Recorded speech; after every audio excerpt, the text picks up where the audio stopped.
Construit l'Europe avec l'histoire est en train de le perdre. L'Afrique, vous ne le dites à personne, appartient à l'Europe qui ne le sait pas. Et quand vous allez le dire autour de vous, eh bien là c'est votre problème, ils ne vont pas vous croire, je vous assure. Et c'est un atout énorme.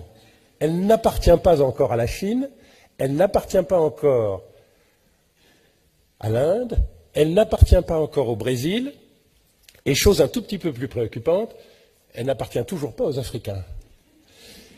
Mais les Français ont un don comme personne, et le président de la République en particulier.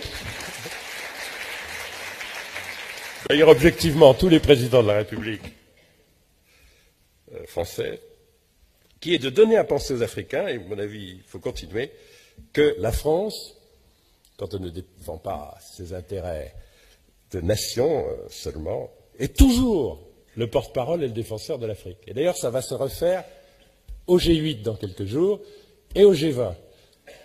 Jouez de ça, simplement parce qu'ils sont 2 milliards et parce qu'aujourd'hui déjà, il y a beaucoup plus d'Africains qui parlent français que de Français. Et je fais l'hypothèse que 100% des Français parlent français. Le diable, c'est comme le serpent. Quand vous le voyez crier, il fuit. Le diable n'aime pas le feu. De mon point de vue d'économiste ou de mon point de vue de responsable gouvernemental pendant une période, le franc CFA ne pose aucun problème de souveraineté. Aucun.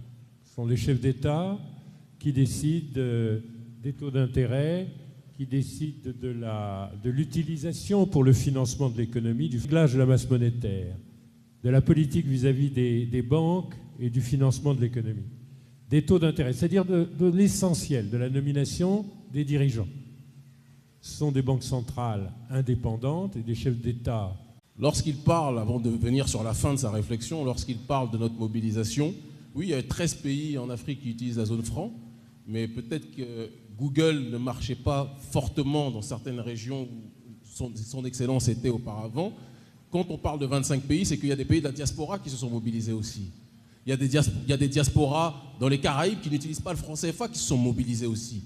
Il y a même des pays en Amérique du Sud, notamment en Argentine et au Venezuela, qui se sont mobilisés sur ces questions. La presse en a parlé. Je suis surpris que son excellence ne l'ait pas entendu. Mais là n'est pas le sujet de fond. J'ai entendu, c'est la première fois de mon existence, et peut-être la première fois pour bon nombre de personnes ici, que l'on entend que donc le franc CFA est une monnaie parfaite, entre guillemets, pour notre économie. Elle ne pose pas de problème. Alors, au-delà de ce sourire intérieur qui a émergé en moi, il y a une question qui me vient à l'esprit. Est-ce que vous avez déjà vu à l'intérieur de la Banque de France le gouverneur de la Banque centrale ou de la Banque des États d'Afrique centrale ou de la Banque des États d'Afrique de l'Ouest avoir un droit de veto? Est-ce que vous avez déjà entendu ça? Quand on parle de souveraineté, est-ce que le directeur de la Banque du Tchad a le droit de pouvoir mettre son droit de veto à la Banque de France? Oui ou non? Est-ce que ça, c'est de la souveraineté? Quand il n'y aura plus de représentants de ces banques-là dans nos régions, on pourra déjà parler un petit peu plus de souveraineté. Quand on nous parle de comptes d'opération qui seraient, somme toute, anecdotiques, si c'est anecdotique, ça n'aurait pas, pendant 70 ans, été un compte qui existe, jusqu'à preuve du contraire. Et je terminerai en disant aussi un élément qui, à mon sens, a plus que jamais une importance. Si le franc CFA n'était pas quelque chose auquel la France, les autorités françaises tenaient, on n'entendrait pas, plus de 60 ans après les indépendances, j'ai entendu normalement il y a 2 semaines, si je ne m'abuse, l'ambassadeur de la France au Sénégal qui disait de manière explicite, la France ne se désengagera pas du franc CFA. Pourquoi?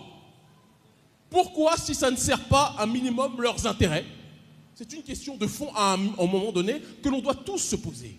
Merci. Qu'on arrête de rendre émotionnelle une question qui n'est pas une question générationnelle.